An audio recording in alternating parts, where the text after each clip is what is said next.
So they actually wanted the blue side here. That's what's pretty intriguing as we get into this Game 1 draft. Ultra Prime taking second pick as well. Not a ton of normality in this draft already. Obviously, the ban's fairly normal so far. Could be Rumble. Okay, so Rumble's up. Could be likely try to put Sasa behind. Again, he's not had the best time laning. Pretty solid. Too. Yes, you could try. I've seen... Well, don't. No. I'm not going to get baited by the hovers. Yep. Yeah. You could go Ashe Seraphine. You could take one away, play the other one. But then I always feel like, where do you go with the other option? So if you take the Ashe, are you pairing Bard? Yeah, Milia. And then if you take the Seraphine, I saw a Jhin Seraphine. That wasn't pretty either. But it's going to be the Nocturne. So Ashe Seraphine going to go over EDG. Feeling pretty happy. I've seen a lot of the Caitlyn answer Slayer into this Ashe Seraphine. Could be Caitlyn Nico. Or could be, that Lucian Nami, Lucian Milio that's been rising up a little bit too. Yeah, the Milio is really taking the center stage. And, we'll have to see if there's an aggressive bottom lane swing here from Leave and Jue. I do find that Nocturne B1 interesting, right? Because innate value you do see here is like, all right, we're playing this into an Ashe, right? So that isn't a mobile target for this Nocturne. What does Angel want to pair up with it, right? We don't have access to that Orianna. I'm curious to see where Angel decides to go. If they'll even pick mid, they probably won't pick mid on this turn. It's looking like with the Lucian lock-in, that's a Leaf staple. I would expect this to be Lucian Milio on the turn here for EDG. So, very pointed bottom lane matchup right here, JBetto. Both of these sides, EDG and Ultra Prime, they want to find a lead coming out of this lane. Yeah, very standard answer here as well. The Jarvan into the Nocturne works well with the Ashe Seraphine. I feel like I'm seeing the last year as I casted on a rerun. But now we're going to talk about the top lane matchup. Ultra Prime have that counter pick. Do they want to leave Rumble open? And are they happy picking something like a Gallia or an Ornn into it? Starting to ban away some of the carries with the Jace. So could be looking for something that's got a little less agency. Something like those tanks. If you want to blind pick for Sasa on 4 here. And take a Sion. Take a... maybe a Cassante. And leave mid lane counter pick up. Which is an option. I will say EDG's draft is pretty short-ranged already. I mean, I know Milio extra range, but Nocturne has to commit. Lucian, Milio have to commit as well, and you're getting poked out a lot by the Ashe Seraphine. Jarvan has a lot of answers and options to navigate through a fight. I think this mid lane is going to be important though, Slayer. Yeah, I was curious if, Ultra Prime would try and approach the second ban phase by trying to pinch some of those Nocturne pairings we think about. Like, I know we don't have access to the Orianna, but a lot of people like to go stuff like, maybe Nocturne Aurora. Nocturne Rise wouldn't be available either. EDG have taken it away on top of that, but Ultra Prime have just decided to target ZDZ and take away some of those carry top laners like you were talking about. We even see the Rumble ban come through for Edward Gaming on their side of this ban phase. So it's looking like both our mid laners, the Vayne ban comes across. So we're getting rid of a bunch of these carries. Seems like, JBetto, we're setting up for a tank swap between our top laners and our mid laners to have access to whatever they want. And I'm immediately disproven as the Mbessa gets slammed for Sasa. Feels like we went through 4 top lane bans, and then both players were like, yeah, this is fine. We're happy to handshake this matchup. The Mbessa, great team fighter, works really well with the Ashe Seraphine Jarvan. I feel like EDG played almost this exact draft in their series against LGD, and they just weren't able to get off the floor. I'll have to have a look at that when I get a moment. But EDG, take the counter pick top to blind pick mid here. Aurora, like you said, works really well if you want to go for a bit of range. The Victor is nice. You could go the Annie. There's a lot of onus on leave on this Lucian. I feel like you do need some kind of engager, some kind of CC. It is just going to be the Aurora, though. A lot of pressure. I'm glad you pointed that out. There's a lot of pressure on this Nocturne to perform as that engage tool because, later in the game we'll have a Gnar, and obviously we're hoping that CDZ will utilize the Gnar bar correctly to be that engage threat. But where this Nocturne needs to really count, where this Lucian Milio really needs to count in that mid game, you don't have access to a lot of Gnar team fighting. So it's going to be a lot of pressure on Xiaohao, who we highlighted, JBetto, has really been disappointing so far to start EDG's Split 2 campaign. The counter pick here for Saber is going to be that Ahri. So it's 2 very similar champions that want to roam level 6, have a lot of dash, have a lot of mobility matched up in this one. Yeah, I think a lot of mid-game damage in both of these comps. I think that the Nocturne kind of irks out Not only in some of that early damage, because you can invade Raptors really, really easily, but also being able to, you know, have that semi-global impact the Ashe Seraphine lane, use the spell shield really nicely. But I think that both comps have the potential to really take over team fights. I think it's a lot about space control around these dragons. It's really hard to walk into Ashe Seraphine Ahri. It's really hard to walk into Lucian Milio Aurora. And the Lucian Milio will most likely have mid priority throughout that mid game, so they should be able to rotate to these objectives a little bit quicker. I like all the points you're making there, JBetto. These comps feel very similar, but the range advantage for Ultra Prime's bottom lane versus the innate burst ability, and of course, classic leave carry potential really on display here, as Edward Gaming look to try and find a win against a team that they have consistently dominated in Group Nirvanas of past. This is a whole new Ultra Prime, hot off their win against top-seeded LGD, if you missed the Thunder Talk LGD series. It's getting set here to get onto the Rift for Game 1 soon, and this one should be very fun. It's like we talked about, Jack, the stakes in Nirvana are anyone can take it. So will it be EDG or Ultra Prime fighting for that playoff spot? We're on to Summoner's Rift, which means we got to open our final series of the day with some Hometown Giants. Maybe only on one side, though. Yeah, I heard the first half. I thought, you know, we get the second half. Got a lot of phone. Question. We got a lot of phone watching. Okay, question. Is Doran Shield bugged? Because it's glowing green. That is the sprite of the new Doran Shield on the very early release patch that we are not playing on. So yeah, that's what I thought. That's a great call out there, Jack. Here's this level 1 Nocturne invade that I was talking about. Now, the thing that Climb has to worry about is Xiaohao is going to hit level 2 first, and we'll still have Smart available, but Climber does a really good job of pulling camp away. So it'll just be that pretty annoying Nocturne Raptors clear. Very, very strong. But yeah, I hope that's just a visual thing. Oh, without a doubt. That would be wild, though, if we have the changes coming through. I will say it doesn't appear. I believe the Dorn's blade might have been visually tweaked as well, and they look pretty similar. But fear not, everyone. We are not playing on the new Wild Wild West patch with all the changes that I'm sure. Hopefully, you guys are testing out on servers wherever you are. Shout out to my Smolder players. You should be eating good, nonetheless. So make sure to take Deathfire Touch if you get the chance at that. Touch of Death going on to some minions here from Leave as this EDG bottom lane looks to try and get the level 2 forced up and try and get the wave pushed up. But Climber does have a unique opportunity to do something a lot of Jarvans like to look for, a classic level 3 gank. For courtesy of Jue, they are completely spotted. Be careful. EDG want to bait this so that they don't show Climber that he was spotted.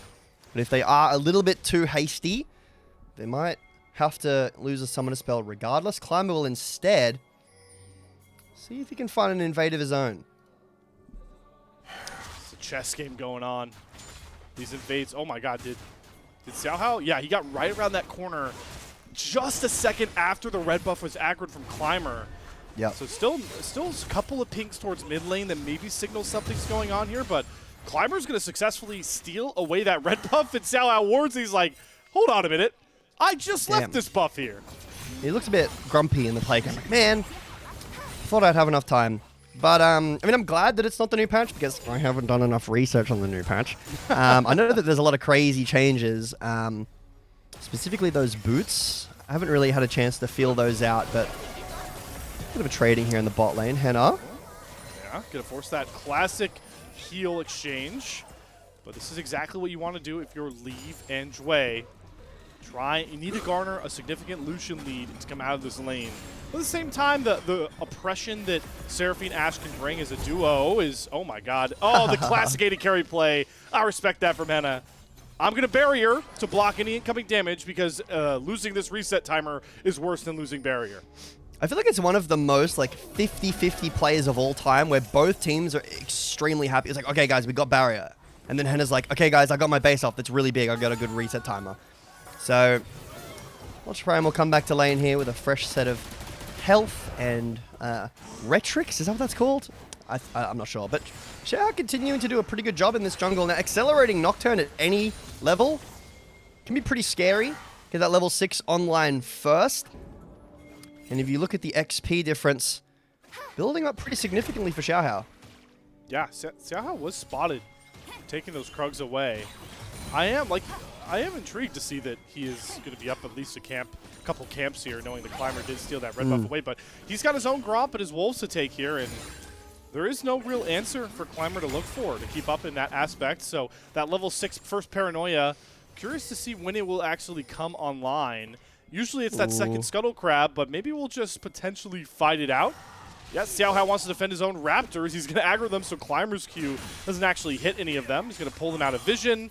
Flag goes down, but Xiaohao has Smite, and, well, he has just the position advantage. So he is going to secure his own Raptors and continue to stay up in XP. Yeah, a couple little chickens taken there, but Xiaohao not too worse for wear after that. I feel like Climber has been on vision the entire game, and it's really unfortunate because normally with Ashe, it should be the enemy jungler that you see the whole game, but I feel like Climber has been on vision, spotted out, pinged out. Look, again, ganking mid, pinged retreat, nothing here. Climber is constantly being denied access to his options in the jungle pathing, and meanwhile, Xiaohao is building up nearly a full level lead. Yeah, this is getting dangerous here for Climber with how much time he's wasted. I mean, look, he's beside himself. He's sitting in a brush trying to make up his mind. What the hell do I do right now? He's just wasted time waiting for the... Looks like that second Scuttle Crab to respawn is what he's going to go after, but by the time he does this, is Xiaohao just going to invade the Raptors timer on the other side of the map? He might get level 6 as Climber crests level 5. Yeah, that's crazy that this second Scuttle, because of all the invading, Climber is only maybe going to hit level 5 off of this timer. Xiaohao... a full level up after this Raptors is taken. Now, the question is, where do you go? He's here. He's just a couple seconds late again, JBetto. He's just getting tormented by Xiaohao. It is pretty tough. Oh no, is it gonna get worse? Man, he's level 6. I don't know how much extra fighting power Paranoia really gives him in the straight 1v1, but it's enough for Climber to respect it. Look to give his red buff. His Leave dashing on forward, trying to drop a ton of damage into Hena. Goes he can't fire, plus a heal from Jue. Makes it a decent trade there for Leave, but Ashe Seraphine standing strong. Per usual is Xiaohao has pushed Climber off of his red buff and will promptly attempt to steal it away on vision. Between worlds in the mid lane here from Angel. Going to force out the Spirit Rush from Saber. This is usually a game I like to see our top laners play. I like to call it Ultimate Chicken, but the mid laners wanted to have a shot at that game. Well, while we were watching mid there, so Sasa was pulled to the Krugs to try to help Climber, but ZDZ pushed the wave in, and Xiaohao lived. So then ZDZ canceled Climber's base twice. Leave dash right into the face of an Ashe arrow, and now has to flash back, and a dash back in, and has enough burst to get rid of Hena. XiaoXia will trade out the enemy AD carry, but that's a first blood advantage, and EDG's marksman picks up a kill. Hena gets a measly assist, so classic Leave aggro lane play working out here for Edward Gaming. Yeah, I have flash, and I'm Leave. But we were talking a lot about the jungle and a bit of the top side, but it's actually the bot lane that ends up finding a 2v2 kill first with this Lucian Milio. Really nice start for Leave. And again, EDG have had success through Leave, but then also have had some faults, some mispositioning, some not perfectly executed fights.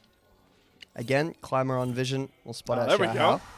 There we go. There's one. One for the road. Now, Climber is still like nearly a full level behind, but he does have ult. So Xiaohao didn't quite find any value on that timer. Not the worst, but shouldn't be too happy about that. This dragon has still not been taken. Slayer grubbed her up as well. A very slow objective game so far. Yep. The hijinks of these jungle paths has caused this. But Xiaohao, fresh off a base with a Phage and a Tunneler, is confident he can handle business with the dragon all on his own. Jue, I mean, also helping out. I mean, just look at the vision that this bot side has as well. There's not a single red ward. This entire part of the river is lit up blue. So it's no sort of surprise to see that Xiaohao will pick up that first dragon of the game, as you pointed out, Jack, just before the 9-minute mark. He left one fruit. You can't do that.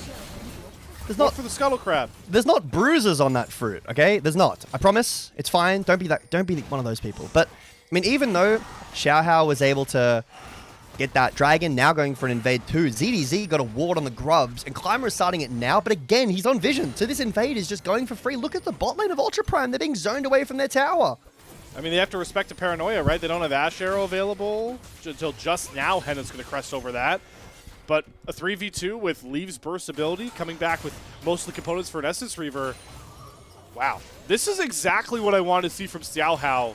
Again, among, you know, a lot of our Nirvana junglers, we've had, you know, fresh faces like Rio, you know, lesser known names like Climber until last year. Xiaohao's been around, you know, jungling in the LPL for a hot minute. So expect him as the veteran to have matchups like this.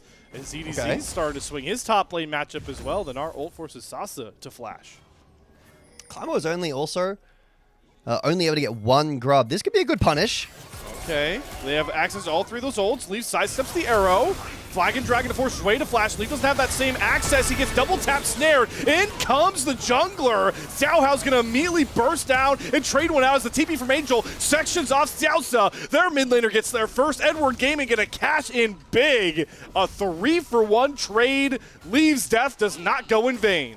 Yeah, Leaf dies, but the TP instantly and the paranoia really, really well played by EDG. A great snap answer to the play that Ultra Prime were trying to make. I think that missing that Enchanted Crystal Arrow put a really big dampener in this play. It slowed it down. The kick was great too. Enjoy Living buys just enough time for Leave so that not only the TP, but the paranoia can come through as well. So EDG, you know, down on the play, they actually end up making a profit. It's good to see, JBetto, that we talked about how similar both these mid-jungle duos want to establish their sort of game plan. It's EDG that are just much quicker and much more potent on the map, right? Yes, some of that is because Paranoia is a much, you know, bigger threat across the map than a Flag and Drag, a Flash Cataclysm, but it's even the mid laners, like you pointed out. Angel, just quicker to the play compared to Saber. Yep. Has EDG in a really good spot, up about 3K gold. And they need to maintain this, and we already have some woes about EDG with leads that we do have to keep in the back of our minds, Jack. Yeah, we got to be careful. EDG definitely not the most convincing in their recent matches as the way they approach the late game, but I will say having a Nocturne, 1K gold up right now, lots of first items finished across the board for EDG. Some just trickling through now for Ultra Prime, so maybe a while before they are relative in fighting strength. The good news for Ultra Prime is that it's still a minute and a half away from this next dragon. 2 good souls already taken away. So, you know, I don't know. Chemtech Soul pretty scary with Emilio. So, obviously you don't want to give it over either way. But I think that if Hextech Soul, like, you're really scared. Cloud Soul as well, pretty scary with a Nocturne, with a Illusion. So, Ultra Prime going to have to start thinking about, you know, when they want to take their fights, how they want to set up. You know, are they willing to give over this next dragon? No, he's not. I was going to say is Climber on vision again because of the toggle, but no, that was just Ultra Prime's vision. It's like, how does he have a ward there anyway? Got to start suspecting that there's a ward following Climber if he was spotted on his clear at that point. It was just some pesky way they're getting vision. No, but it's going to be interesting to see how Ultra Prime can really kind of force their way back into this game. I think 2 things that still are at the forefront of their game plan's mind is obviously if they can try and wrangle setup first for maybe one of these upcoming dragons. You talked about the threat of Ashe Seraphine walking into that's very scary, but the simplest way for them to really get things back going is, I always like to call it the Han Sama effect, because he was so good at this with his Ashe. Just start firing arrows from fog onto people alone and seeing if you can blow them up. Yep, that is a really effective way to blow open the game, because EDG should have mid priority when this Lucian Milio rotates into mid, which shouldn't be too far off. You know, you don't want to wait too long before you put your Lucian in mid lane. Very important to the playstyle. Which should generate prior for objectives. So I agree with you. I think that one of the only things that Ultra Prime can do to really break the state of the game is by catching out someone with either an Ashe ult or just finding someone in the jungle and CC chaining them. The problem is there's a Nocturne. So you're never truly finding that 1v1 if you're cross-map ulting. The Nocturne's always going to be there. Dragon spawned. EDG much stronger in terms of raw gold, but items have been finished by Ultra Prime. So let's see, do they want to fight around this streak? There's a lot of vision towards the bot side of the River Slayer. TP's available for both of our top laners. We'll maybe see if we get ZDZ's Narbar tracked here, but Ultra Prime kind of just burst through and get into the river first here. Force their vision down as well. Quick aggro comes across, but I do like this play from Leave. Just kind of forcing somebody on Ultra Prime to come answer this mid wave. You can't let it crash for nothing, and that one play is going to allow Jouet to swing on over and give EDG back control of the pit for now, but both these teams seem pretty sheepish to try and start up just our second drink of the game at 14.5 minutes. Yeah, I think that Ultra Prime finishing those items was a really big deal. Even though they're down in gold, they're not that weak relative to EDG. Still, EDG feel confident. Oh, arrow! Oh, he gets caught! There's the arrow into the Encore combo. Exactly what we need to see from Ultra Prime. Snap pick through the Ash Seraphine. Angel didn't have a shot in hell to live. And that opens the door to even up the Drake count and maybe eke Ultra Prime back into this mid game. Yeah, really nice arrow. I mean, we were just talking about that, Slayer, no? Really great catch with the arrow, the CC chain, Angel falls down, and that's enough to allow Ultra Prime into the Dragon. Now, it won't put a sizable dent in the gold lead. EDG are still continuing to grow the Gnar in the side lane, the Nocturne, and it is Chemtech Soul, so it's a little bit valuable for both. Very valuable for Mbessa, right? Mbessa, Milio, Seraphine, sure. But for the rest of them, the most impactful Soul. Great vision control from Ultra Prime. We were talking about the bot side vision. Angel has flash according to Spectate. I didn't check. I'm pretty sure he did have it. Yes. But kind of second guesses himself about which way to go and then ends up getting caught by the arrow. Definitely didn't need to die there, so unforced error, but nice catch by Ultra Prime. I'm glad you pointed out the back end of that, how it actually kind of works out a bit in EDG's favor because Sasa TPs think it's going to be a bigger play, and you get ZDZ so much innate gold. He gets first turret, he crashed a wave into a tier 2 turret. I believe he actually got a plate off of that one as well, so all of a sudden ZDZ's gold lead is ballooned to the biggest in the game at about 1.7. Yep. And EDG, with more time on the map, Angel getting towards his bot lane first, are able to push Saber off, and they've now knocked down 2 of the turrets in the game already, really opening up more space on the map. And JBetto, no champion loves more space on the map more than a Nocturne. Yeah, absolutely. I mean, very terrifying in the comms. You see a lot of players in pro play like watch their teammates' screens to try to get some synergy going through the fights, because it doesn't really matter how good you are at team fighting together. The Nocturne can always kind of mess that up, but I mean, despite the gold lead, I have to say it doesn't really feel as though EDG are really fully in control as to how I feel like 4,000 gold lead should be. I feel like the top lane is very ZDZ focused. He's very favored, but 1k gold lead on Leave, it doesn't really feel like it yet. No, you really need that IE third to come through here for Leave to really feel like a problem behind this Milio. It's still like not a huge innate amount of burst, especially when you factor in the Seraphine shields with the Echoes of Helio already coming through here for XiaoXia. So I'm kind of with you. I'm kind of with you, JBetto, that right now EDG, they are very much so ahead with such a drastic goal lead, but they need to keep this tempo up. It's the classic case of playing with a Nocturne, playing especially with a Lucian. So good to see Xiaohao dropping the Herald mid. More than enough plates taken off this one, so EDG are now going to get rid of all the tier 1 turrets for free 20 minutes. This should really open up Xiaohao to start targeting some members for this paranoia, but Leave gets caught up a bit too far forward with a nice slow. He's going to immediately turn the culling back on to XiaoXia as they do get rid of the Rift Herald, so nothing more than a bit of chip damage out of Leave. Yeah, massive lead. 5.1k. Gonna need to see this next Drake. I think a lot of the reason... Nice steal from Leaf. A lot of reason, I guess, the game doesn't feel super, like, over yet is because of how that last Dragon went. It was kind of given up very easily after one death. And it's not like Angel has a massive lead. Obviously, Aurora can do a ton of burst damage no matter what. Working on that second item now, but I want to see ZDZ impact the game. I was talking to Alk about this a little bit, where I don't know how I feel about Gnars having leads. I feel like oftentimes it can really fall on its face, where you're really strong. There's an arrow coming. Yeah. Arrow? ZDZ, Whoa. nice little sidestep thanks to the Trinity Force speed up. Another good look, though. I respect the fact that Hena is constantly looking to use this arrow on cooldown. It's Han Sama right there. You're just talking about it. Exactly. But, yeah, I feel like oftentimes, like, Na's great in side lane, but then this happens and...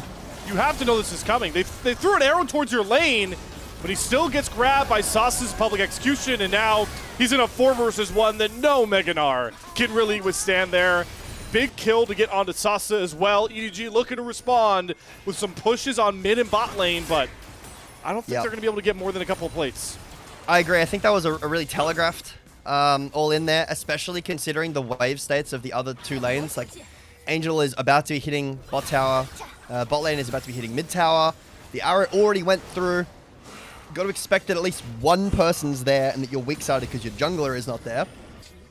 Small misstep from ZDZ. I wouldn't quite say this is exactly what I was talking about with the Nas kind of giving over leads. Like, bad time. Sometimes I feel like it can be a little fake, but it's definitely... it's adjacent to what I was talking about. Looks like EDG will be able to start up this Drake for free. Ultra Prime happy to give this one up as they are still down quite a lot of gold. Yeah, they just need to make this play, right? You talk about the gold factor of it, but also just map pressure. We need to get rid of some of these tier 1 turrets. Most of them are very healthy as well, especially the bottom lane one. So it does stink to make this trade, but it's not sole points thanks to that one Drake fight we saw, or more so pick onto Angel. Nonetheless, it will be Xiaohao and EDG that are 5 minutes ahead of the bell curve when it comes to getting that Chemtech Soul. But now JBetto, we got to focus on Baron Nashor on the Rift. And we do have 2 teams that I feel like can pretty potently strike at the Purple Worm. Yeah, definitely. Especially with the Na, you know, the on-hit damage. But I think both teams right now are saying, you know, this is out of our reach for the present moment, unless they can really get a pick, blow open the game a little bit. I have to say, pretty quiet game with a Nocturne involved, with the pick potential from this Ultra Prime comp as well. Both teams pretty happy. I like that it says 1,000 in 1-0-0. All right, it's hard to go after an Ahri with 3 Spirit Rush charges. They commit a ton, but 3 dashes and a flash.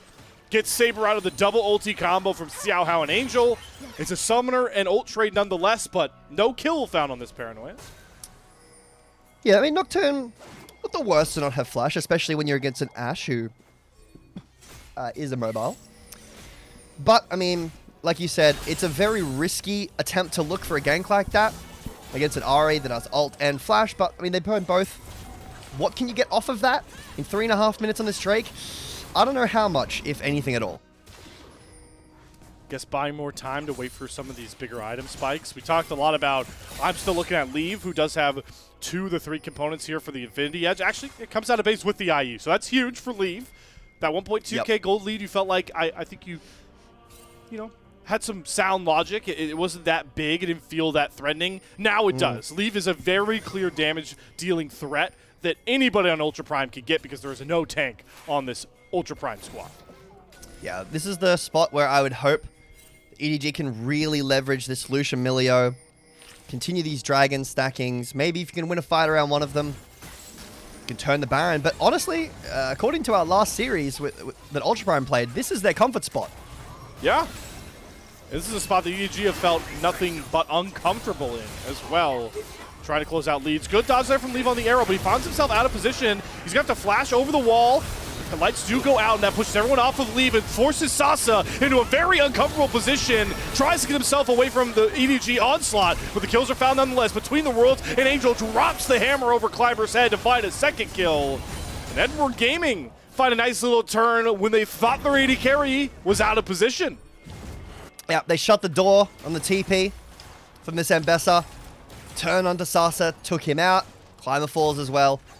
Really well played, and now, like we were talking about, if there's a fight, I mean, we were talking about it in context of the dragon, but if there is a fight, jungle's lost, the kind of semi-frontline, I guess, is lost for Ultra Prime. There's the TP.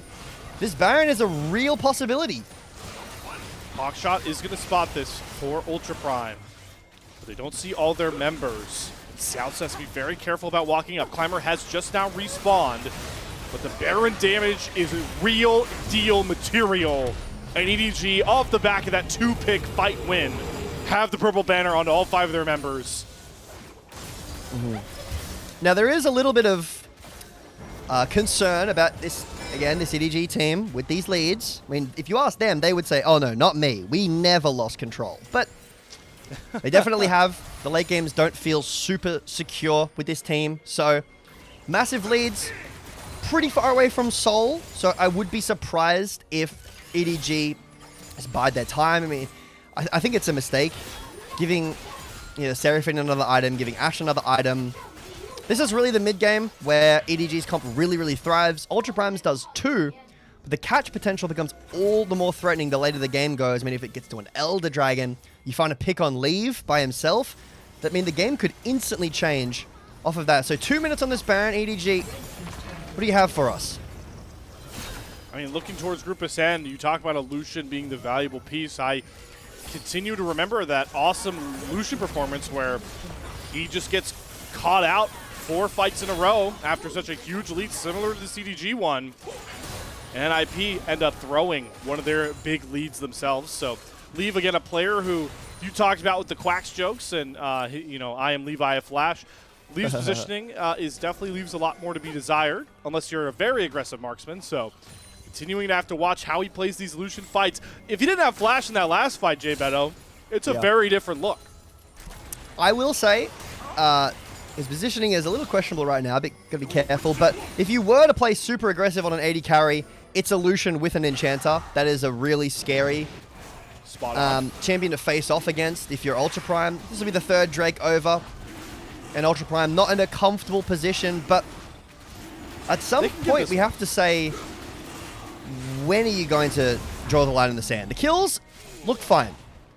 But EDG have a massive gold lead and Soul Point. So the game is only going to get worse from here on out if Ultra Prime can't find a way to break open this game. And now checking back in on those EDG items makes it even harder to pick off some of these other members. You now have a GA completed for Xiaohao. So obviously not going to go after the Nocturne a lot of the times, but when he goes in like this, he can go in a lot more aggressive, right onto Hena's head. The Between Worlds comes out from Angel, gets trapped to the Cataclysm. Xiao's going to flash out, Stasis comes through for Angel, and Sasa goes on top of Leave with the public execution, the Breath of Life into the culling, gives Leave just enough of HP to turn this fight around. Dashes after Clamor, finds the first kill, reset, finds XiaoXia on the back end as well. There's that big carry with an Enchanter behind it. Leave deletes Ultra Prime, and now he sets his sights on their base.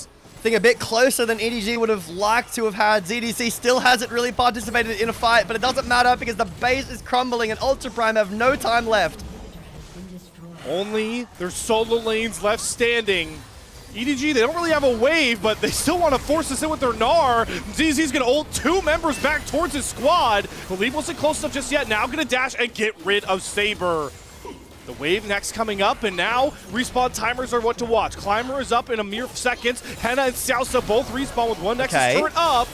Leave doesn't have access to a lot of safety, and he just gets deleted. Way too far up again. Shutdown goes over to Climber, and now everyone else named Edward Gaming has to run for the hills, but Sasa with the TP behind is going to cut off ZDZ's escape. Another kill comes across. Angel TP's in just to try and usher the rest of his remnants of EDG away from the Ultra Prime onslaught. I mean, shouldn't change the game too much. No Baron, no Dragon up, and I'm not sure if Ultra Prime are able to really get enough towers to shorten this gold lead. But I will say, Slayer, there is something in the way of EDG ending these late games. They're 9,000 gold up, and they can't end the game against 5v2. Oh, and now they're getting ulted on their own turrets. Wade's got a flash away from Sasa's public execution. Breath of Life, the Mikhail doesn't matter. Sasa does find that kill, but he will be traded out. That was way too deep for Sasa. I need a deep breath. I feel like we just sped the game up. Yeah, you've been casting the last 3 fights. Oh, hang on, Climber. He lives. Oh my God. Yeah, but this game is just sped up to like speed 9, maybe 9.5. Really quickly. I feel like EDG were like, okay, now we're strong. And they still didn't have the facilities to end the game. This Nocturne ult was pretty deep. Did a lot. Bought a lot of time, but I think Leave does the most in this fight. What I will say is that if he's not, like, if EDG are not basically 10,000 gold up, I don't know if this fight goes the same way.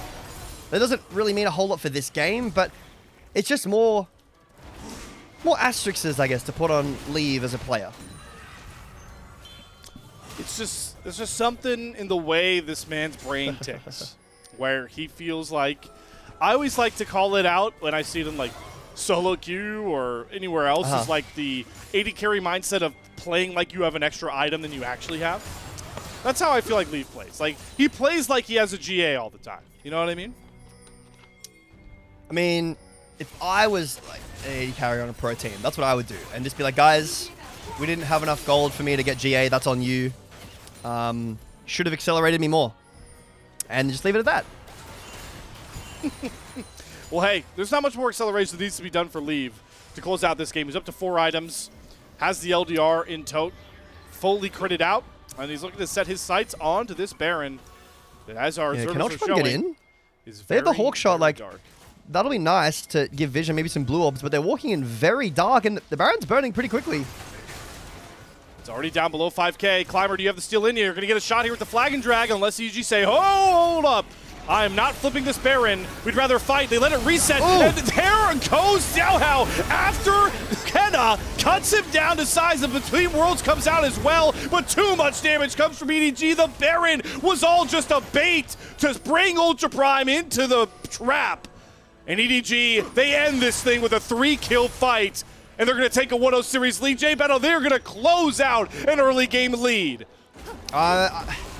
I mean, a tough fight for Ultra Prime. It really felt like they didn't find their moment. They found one good pick on side lane with the Ashe ult, but the rest of the game was all EDG. 12K gold lead, complete domination. A good sign here for EDG off of their last series loss.